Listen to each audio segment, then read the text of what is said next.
nós já estamos aqui. Boa noite. Bem-vindos a mais um Você Pergunta e o Médico Responde.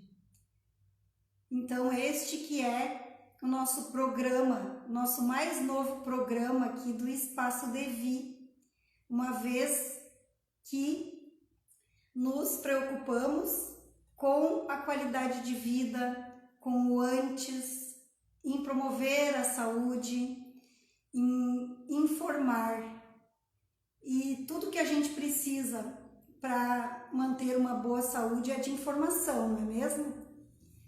E por isso nós temos hoje o grato prazer de receber aqui mais uma vez o Dr. Paulo Oleksiuk. E hoje, meus amigos, muito obrigada pela presença aí de todos. Passem adiante o convite, caso vocês lembrem algum amigo, amiga que possa estar interessado neste assunto. Como nós divulgamos já, o tema é hormônios e também a depressão, ou essa relação. Então, Dr. Paulo Oleksiuk hoje vai ele próprio fazer a sua apresentação, porque é um currículo tão vasto, tem uma história de mais de 40 anos de medicina e ainda atuando nos dias de hoje. Então, por isso eu acho bom que o Dr. Paulo se apresente. E depois nós estamos aqui para receber perguntas, mas eu também já estou com as minhas perguntas aqui. E eu acho que serão esclarecedoras demais. Conteúdo do Dr. Paulo, nós não podemos perder, gente. Ele é a gente dizia antes que era um dicionário. Agora eu digo que ele é um Google na área da saúde, então é muito importante a gente ter para nós essa informação. Tá bem, Dr. Paulo? Tá bem. Bem, meu nome é Paulo Oleksiuk, sou médico psiquiatra formado na Fundação Federal Faculdade de Medicina de Porto Alegre, na segunda turma, em 1967. Fui primeiro doutorado em psiquiatria no estado e tenho licenciatura em Ciências Sociais pela Fundação Taborda de Bagé e 2 pós-graduação. Um no Instituto de Visão Futuro, em Porongaba, com a Susan Andrews, São Paulo, de biopsicologia. E outro de psicologia transpessoal na Unipasul de Porto Alegre. Também fui médico psiquiatra concursado do INAMPS, atual SUS, durante 30 anos. Professor de psicologia e fundador do curso de psicologia da Universidade de Santa Cruz por 30 anos. E fui diretor técnico psiquiátrico da ex-clínica Psiquiatra Vida Nova de Santa Cruz por 30 anos. Tenho prática em medicina geriátrica e medicina ortomolecular. Hoje eu vou abordar 2 temas, que é reposição hormonal e transtorno depressivo. Deixo a palavra agora à nossa Patrícia. Fátima, que vai fazer as perguntas. Muito legal. Obrigada pela presença aí, pessoal. Tem alguma pergunta já? Então, nesse caso, vamos começando aqui para saber qual a importância, então, da reposição hormonal, Dr. Paulo. Bem, o hormônio, segundo alguns cientistas, é considerado um neurônio líquido. Por ínfimas partículas, é capaz de produzir grandes transformações no nosso corpo. É como o hormônio fosse o elixir da vida, o elixir da juventude. A reposição hormonal mantém o ser humano mais sadio, mais forte e capaz de prevenir doenças que vêm no decorrer da velhice, capaz de manter um envelhecimento sadio e longevo. Tanto a mulher quanto o homem, quando entram na menopausa ou na andropausa, é muito interessante a reposição hormonal, porque só traz vantagens para a saúde. Aquele velho preconceito de que os hormônios prejudicavam, isso já caiu por terra. Já pensou? Então, como é que ela pode ser feita, assim? De que modo a gente pode fazer? Aí, homens e mulheres? Isso. Tempos atrás, principalmente nas mulheres e também nos homens, esses hormônios eram retirados de animais, principalmente de éguas, da urina de éguas. Hoje, já tem duas formas de repor, que é os hormônios bioidênticos, que são exatamente iguais aos hormônios naturais do ser humano, em forma de gel, em forma de adesivos e mesmo em forma de comprimidos. Tanto a mulher quanto o homem pode fazer reposição. A outra forma são chamados fito-hormônios, hormônios que existem em vegetais e que, uma vez no corpo humano, são transformados nos hormônios humanos. Os fito-hormônios têm uma grande vantagem, que não tem efeitos colaterais nenhum. E o tratamento é oral e bastante acessível a qualquer nível de população. Qualquer indivíduo, então. É. Uhum. E quando? A partir de quando? De que idade? A partir de quais sintomas? Exames também? A reposição hormonal pode ser feita em qualquer idade, desde que haja deficiência. Seja em pessoas mais jovens, ou até adolescentes, enfim. Mas, em geral, é na menopausa e na andropausa. A menopausa na mulher, em geral, é em torno dos 50 anos. E no homem é um pouco mais tarde, em torno dos 60, 65 anos por aí. E nem todos os homens fazem andropausa. Ah, é? Nem todos os homens. E mulheres todas? Mulheres todas fazem a menopausa. E 3 hormônios são importantes na mulher. No nível dos estrógenos, é o estradiol, o estriol e a estrona, e a progesterona. A progesterona é a SAS importante. É um hormônio que traz força, energia, revitalidade para a mulher. Tanto a mulher pode repor a progesterona, quanto o homem também. Que interessante. Na linha dos estrógenos, que tanto tem na mulher quanto tem no homem, um subproduto chamado estrona, que é a parte, vamos dizer assim, mais nociva dos hormônios, que quando os níveis estão muito elevados, que aumentam muito com a menopausa e na andropausa, estão relacionados com a maior incidência de câncer de mama, tanto na mulher quanto no homem. Uma curiosidade, que a testosterona também pode ser reposta na mulher, porque a mulher precisa de testosterona. Ela é responsável pelo orgasmo, pela massa muscular, pela energia, previne a osteoporose,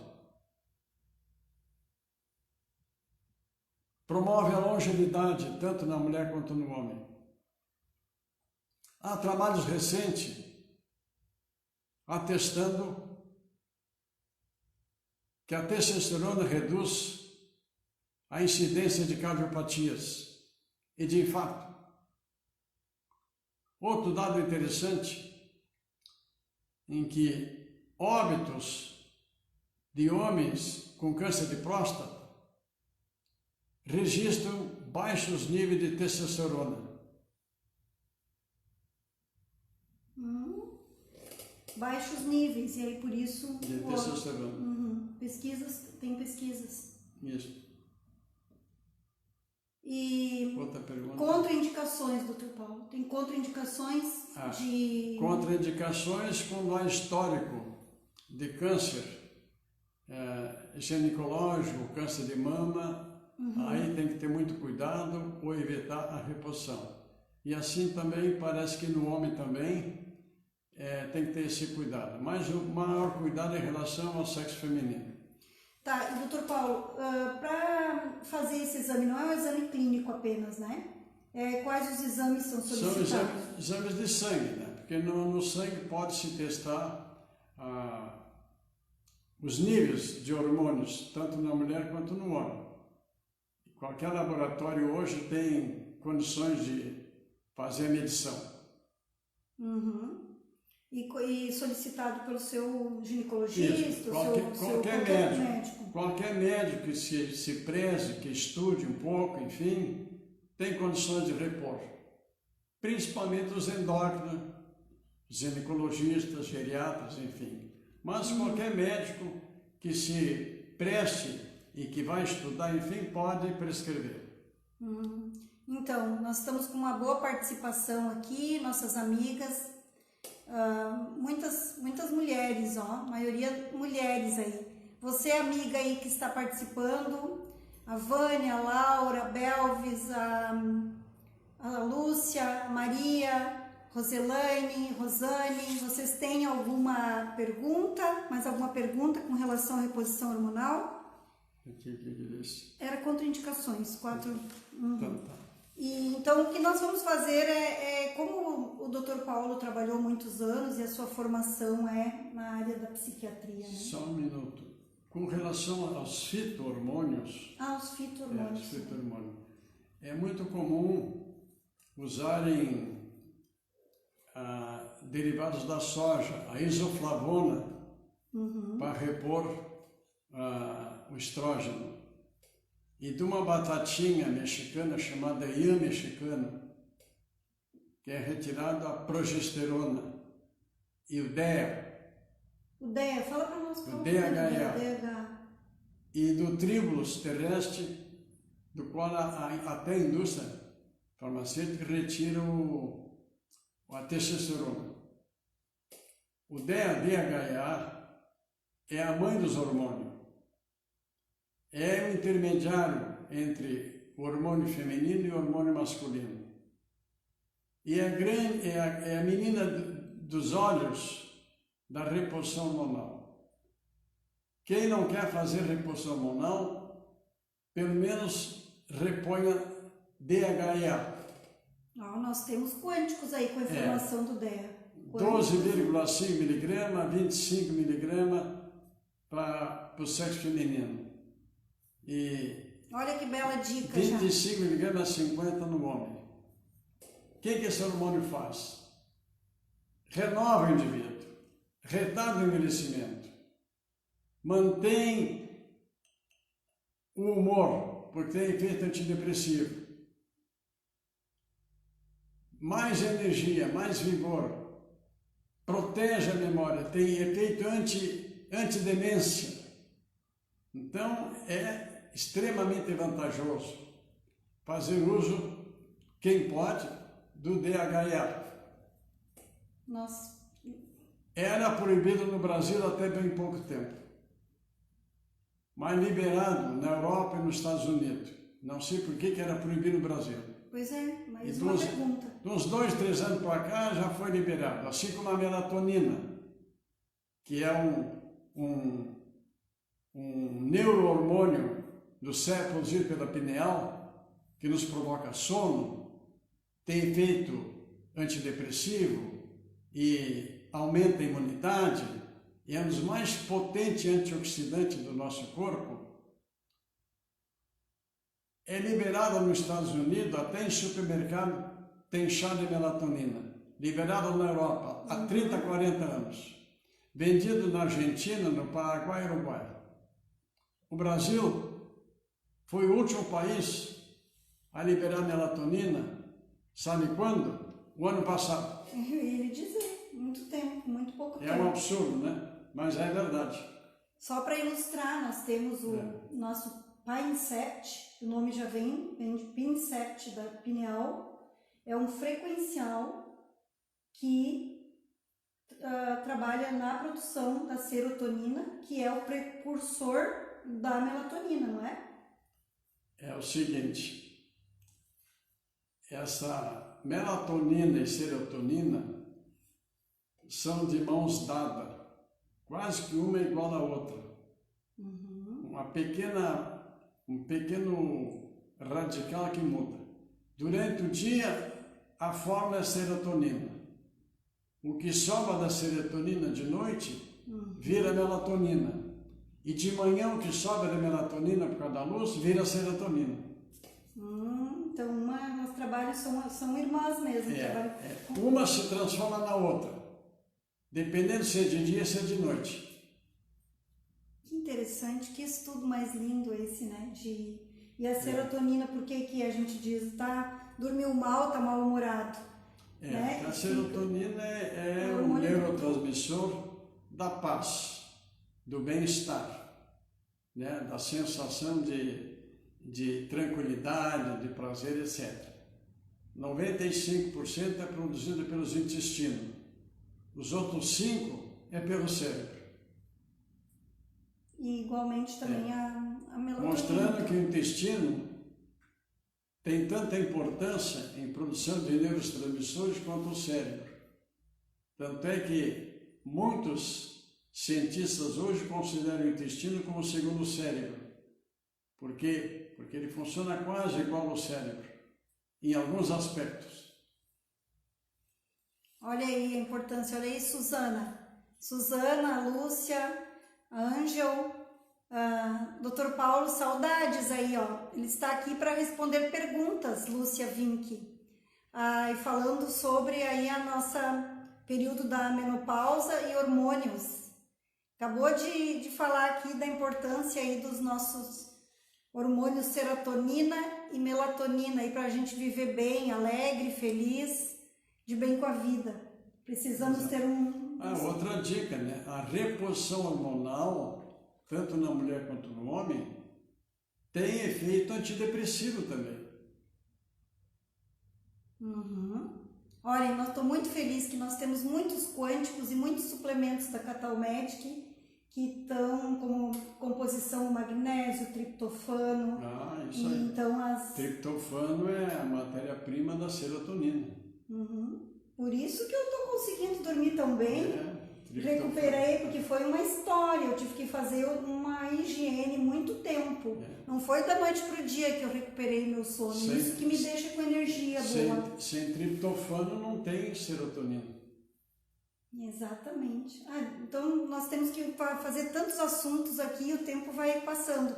Já que ele falou aqui, ó, que é importante por causa que também é um antidepressivo, então nós podemos linkar agora aqui com as perguntas sobre a depressão. O que sabemos então sobre depressão? Tem a ver com hormônios? A depressão hoje é considerada o mal do século, assim como a angústia, né? Augusto,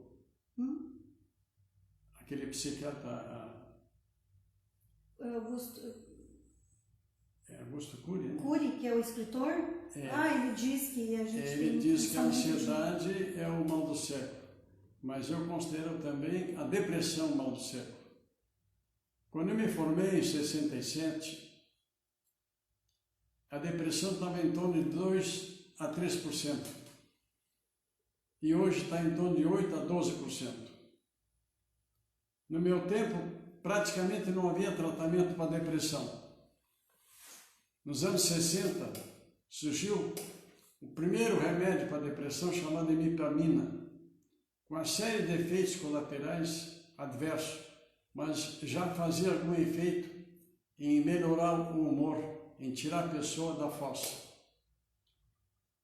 A base do tratamento na época em depressões graves, com ideias e tentativa de suicídio e distúrbios do pensamento, com alucinações, delírios, enfim, era o eletrochoque, com grandes resultados, que ainda hoje, em algumas situações, até se usa eletrochoque, principalmente em São Paulo, na Inglaterra, nos Estados Unidos, na Itália, ainda se usa o eletrochoque.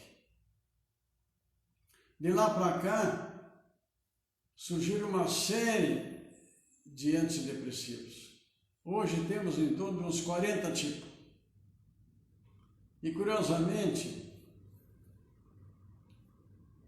a depressão que devia ter sumido com os remédios, quando chegou, por exemplo, o Prozac, nos anos 80, com a grande experiência de cura da depressão, chamada pílula da felicidade, deveria então ter reduzido a depressão de 3% para 2%, para 1%. Pelo contrário, triplicou, quadriplicou. Então, em vez de diminuir, aumentou. Agora se sabe que o antidepressivo ele funciona. Ele melhora o estado de humor do indivíduo. Só que não cura, porque a depressão é uma doença do funcionamento do cérebro. E isso pode ocorrer em várias etapas da vida, dependendo dos fatores que agridem o metabolismo do cérebro. E hoje se sabe que o estresse é o grande vilão que está por trás do transtorno depressivo. E há uma relação entre os cérebros, certas regiões do cérebro, como o hipocampo, o hipotálamo, a área pré-frontal do cérebro e a glândula suprarrenal, que em função do hormônio do estresse, o cortisol, agiria de uma forma inflamatória numa área cerebral chamada hipocampo, ao ponto de muitos cientistas considerarem a depressão hoje como um processo inflamatório. E se chegando à conclusão que o antidepressivo tem função no cérebro anti-inflamatória. Tanto é que alguns médicos, inclusive da área clínica, neurológica, ortopédica, utilizam o antidepressivo como analgésico. Como analgésico? É.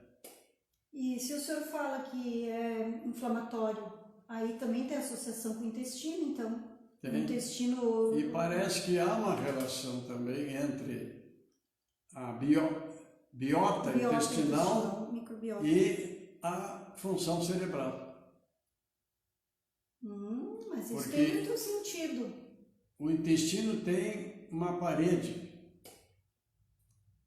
em que filtra o que passa e o que não passa, chamada permeabilidade, Permeabilidade da membrana.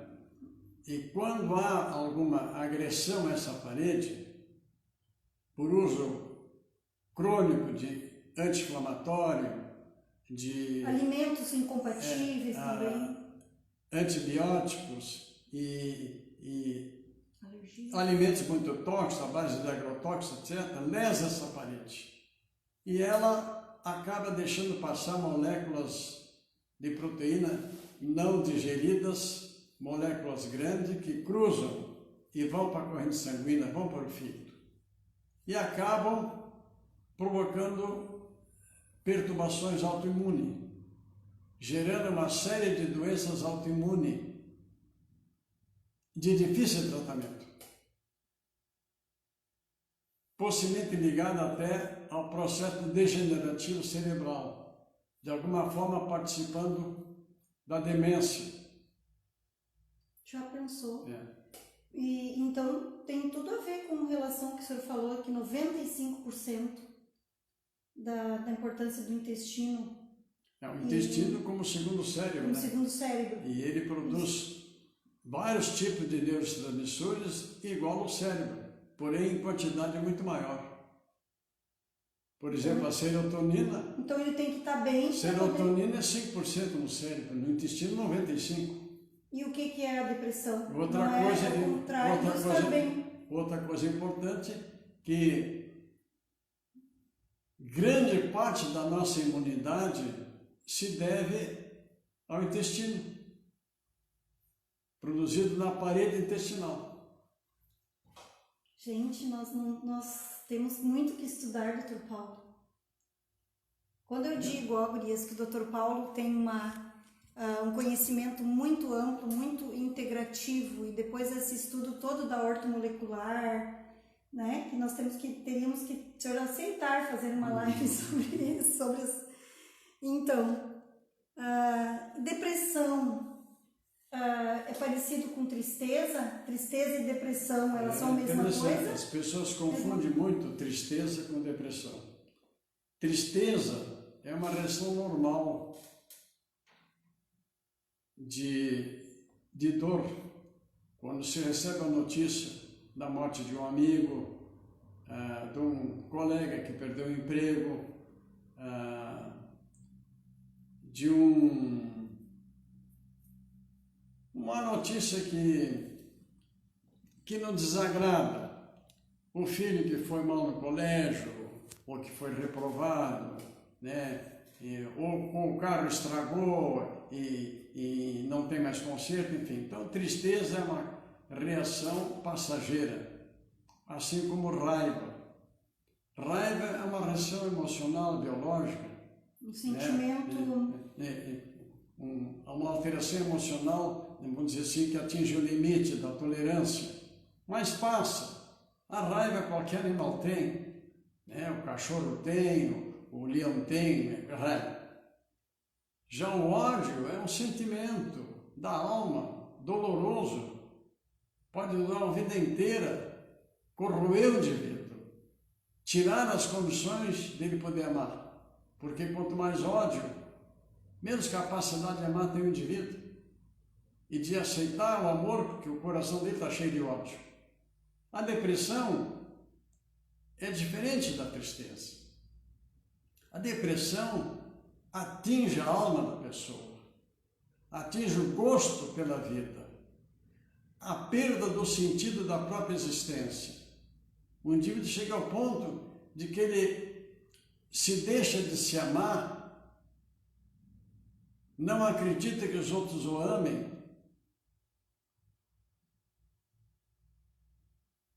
tem baixa estima, não se dá valor, se sente desvalorizado, acha que as pessoas julgam mal ele, se enche de culpa, às vezes se culpa por coisa que acontece lá do outro lado do mundo. E isso é uma alteração do cérebro, da química do cérebro. E tem três neurotransmissores relacionados ao estado depressivo, que é a noradrenalina, a serotonina e a dopamina. 70% serotonina, 20% dopamina e 10% noradrenalina. Por um indivíduo estar bem, os três têm que estar em equilíbrio. Olha aí. Então, os três têm que estar em equilíbrio. E esses sentimentos que o senhor falou que se instalam no cérebro aí de tristeza, de não gostam de mim, de que vai ruminando esses pensamentos, vai dando crédito a esses pensamentos, vai cristalizando. Sim, e curioso que apesar de todo esse arsenal de medicação para depressão, desde os antidepressivos, ômega 3, suplementos para o cérebro antidepressivo, como a tirosina, a fenilalanina, a taurina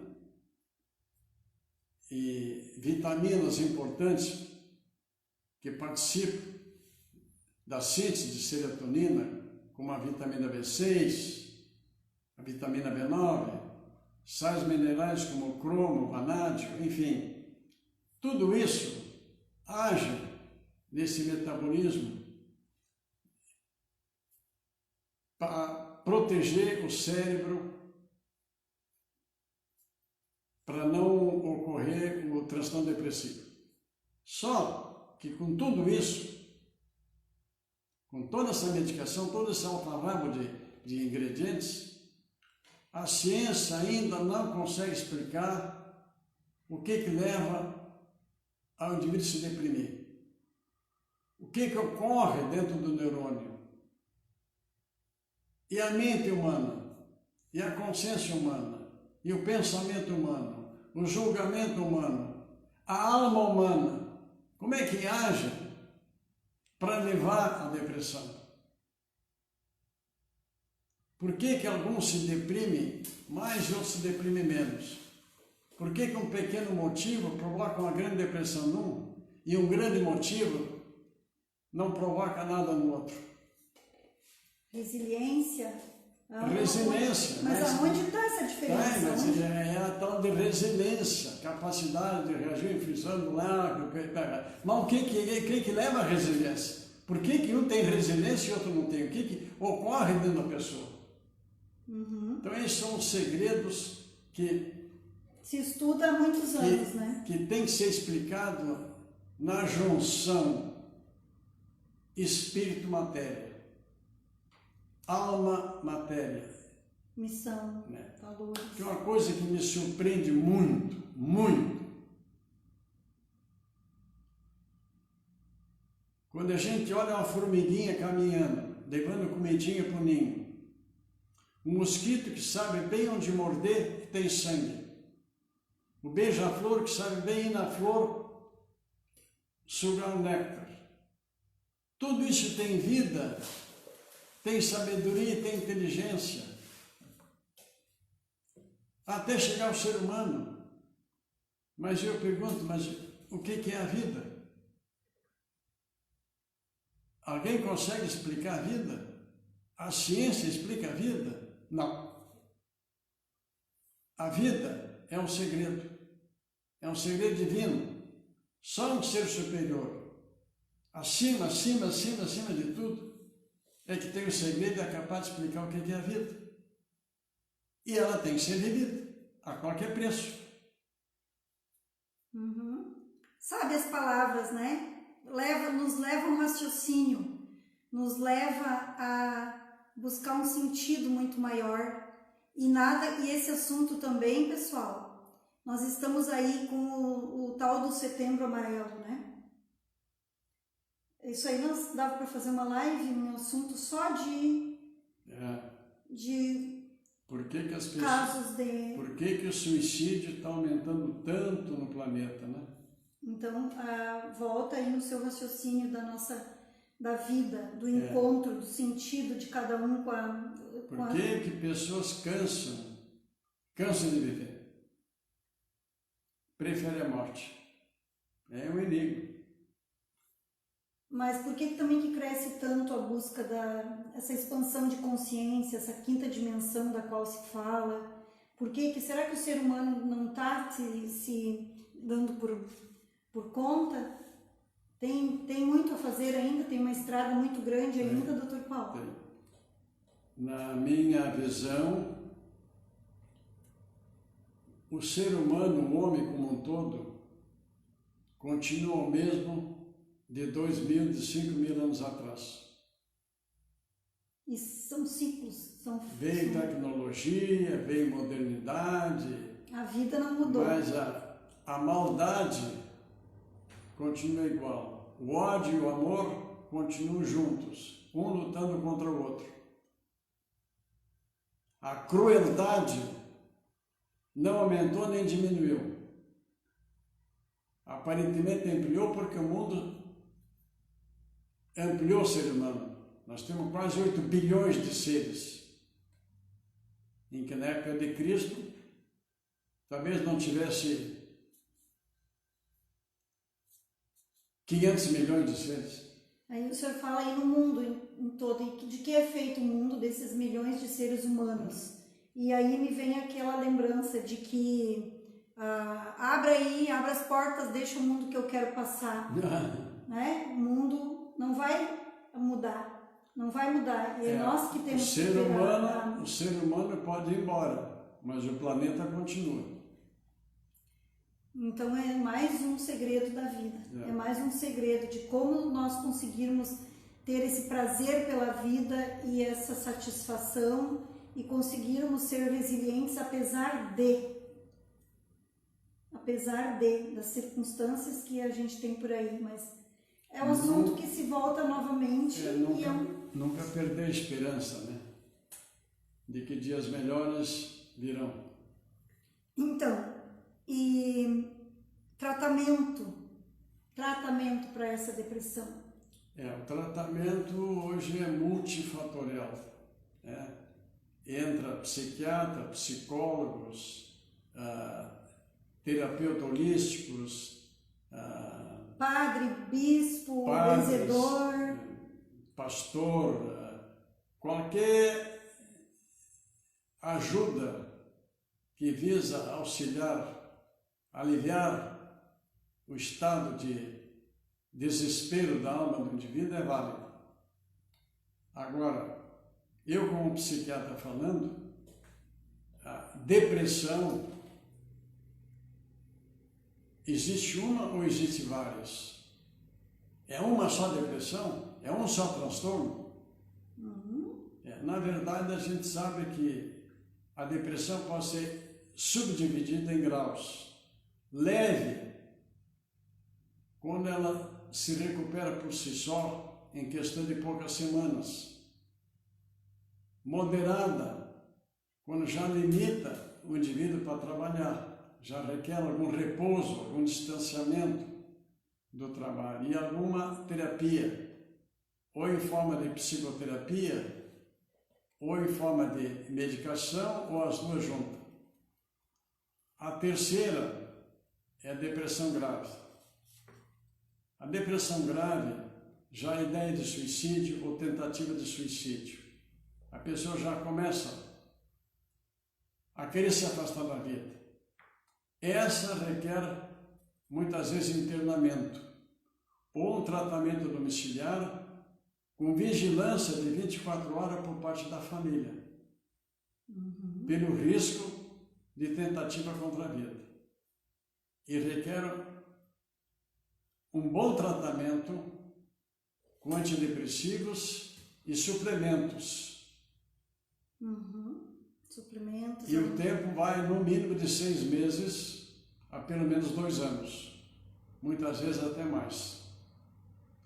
Sim. A depressão pode vir por círculos, pode passar 4, 5, 6 anos e voltar de novo, pode passar 10 anos e voltar de novo.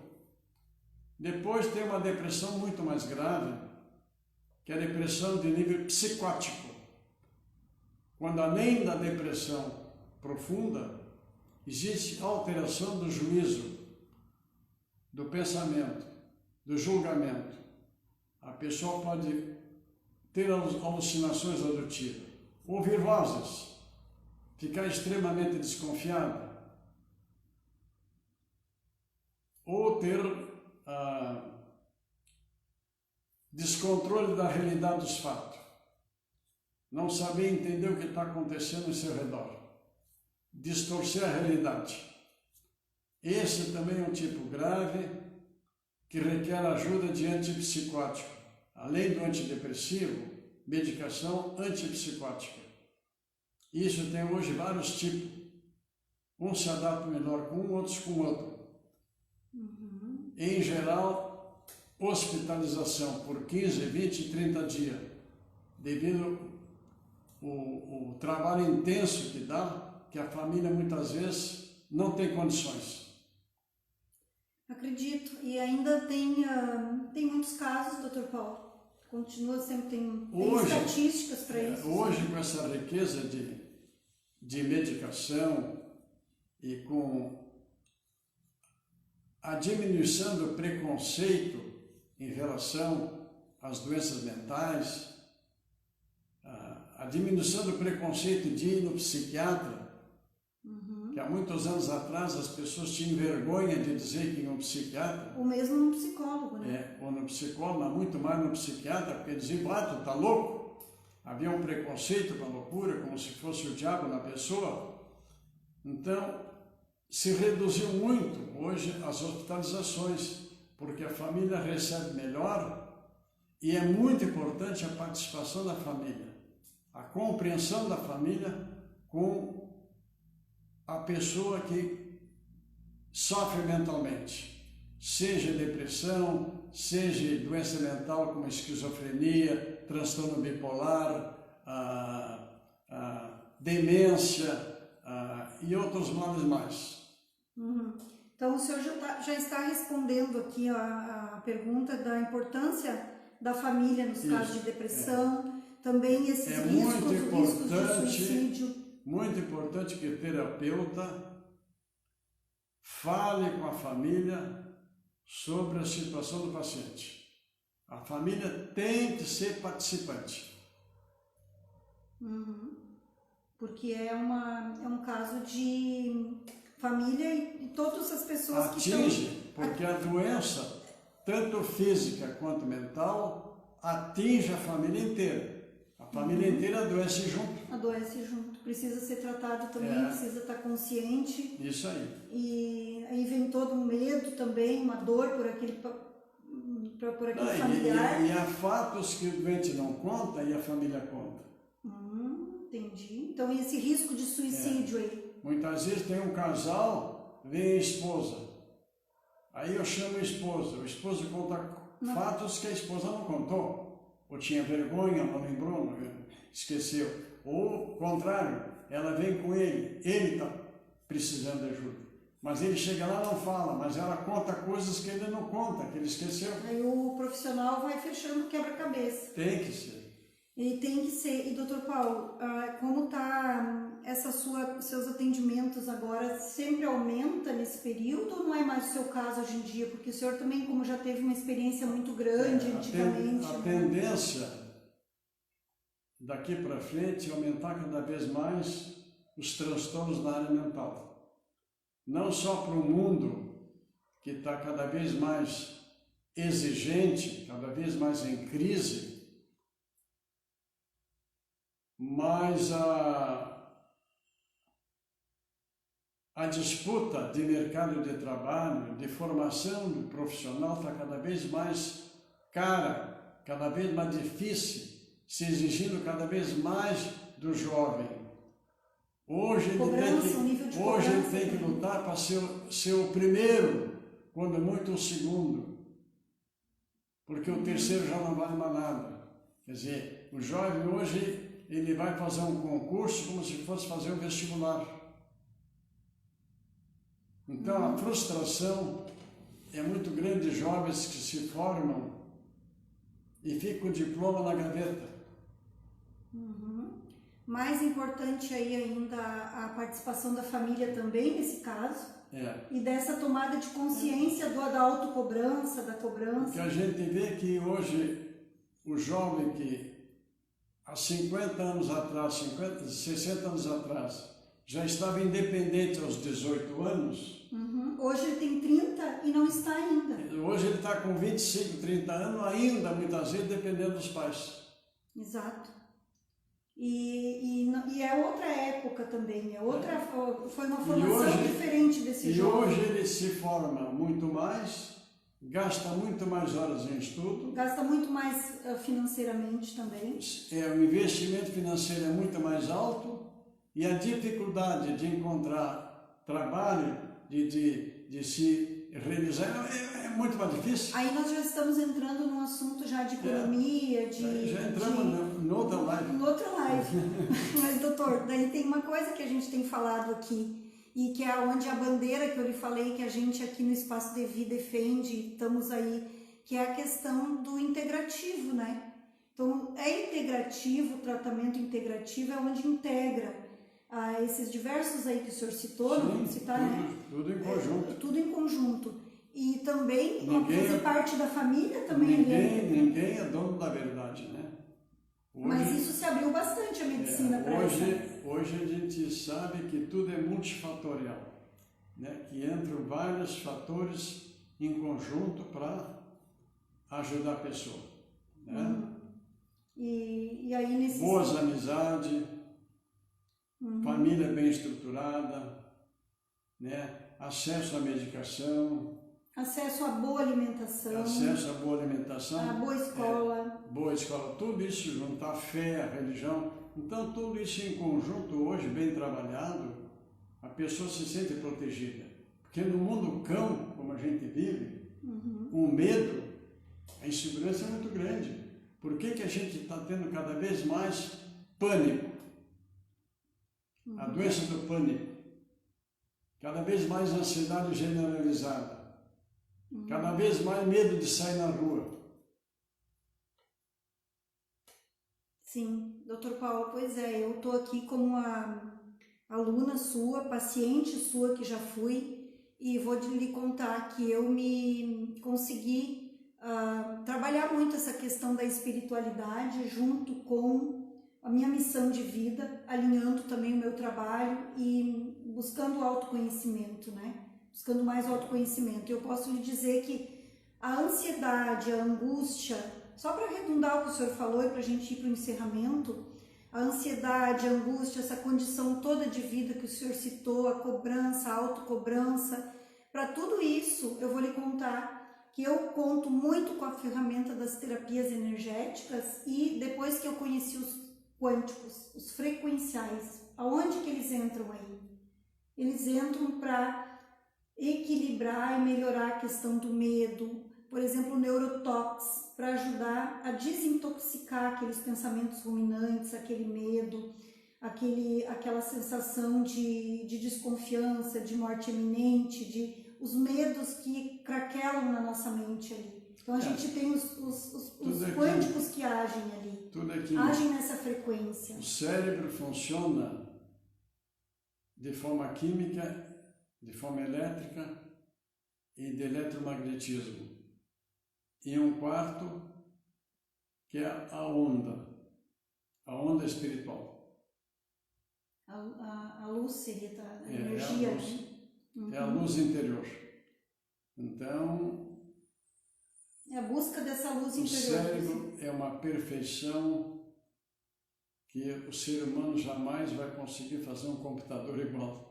Doutor, mas ele é uma perfeição. E aí o senhor falou que ele é composto de eletromagnetismo, né?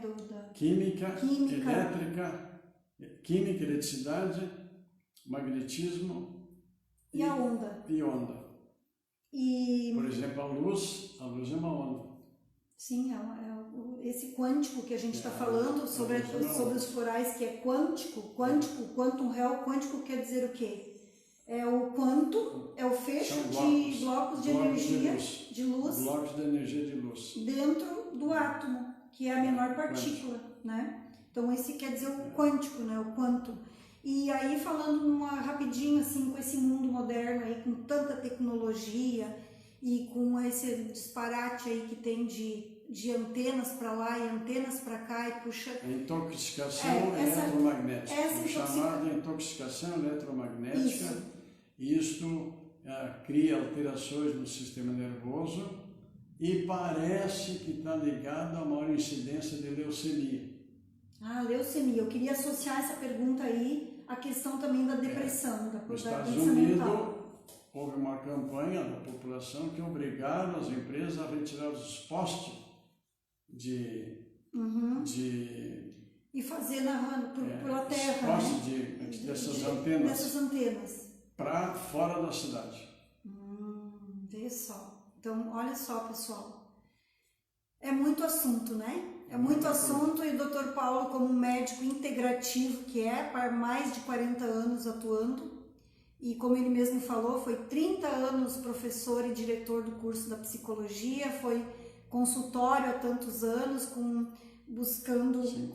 50 anos, e buscando sempre especializações, formações, e eu reconheci o Dr. Paulo há 2 anos atrás num curso dos quânticos, numa palestra dos frequenciais. Então eu só posso ser muito grata, muito feliz pelo caminho que eu tenho andado, que está aí me levado somente a aprender com muitas pessoas e profissionais que estão abertos, independente de idade, do tempo que se está no mercado, abertos a aprender e abertos também a ensinar, a estar dividindo o seu conhecimento.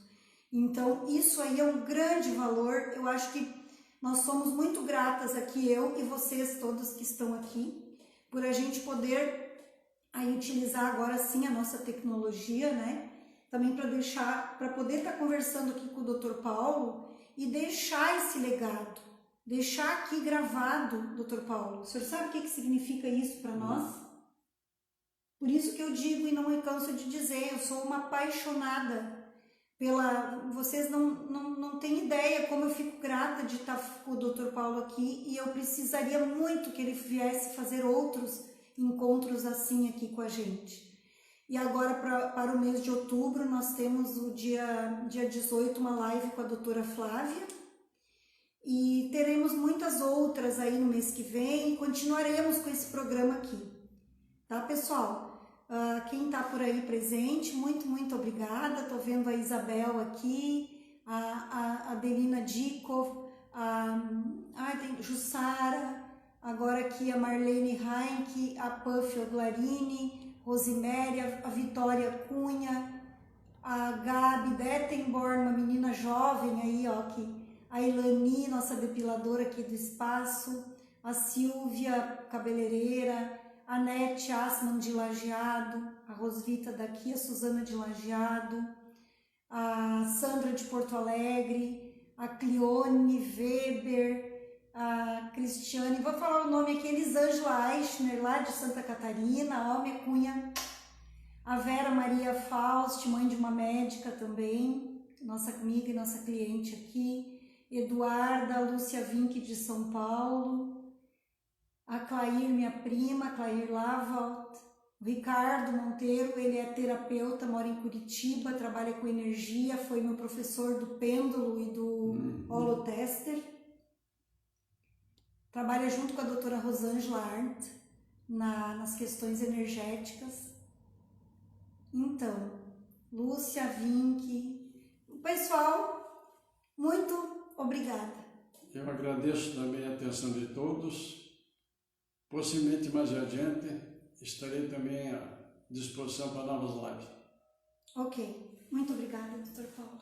Muito obrigada. Ao universo, né? Isso aí. Então vamos encerrar. Hoje foi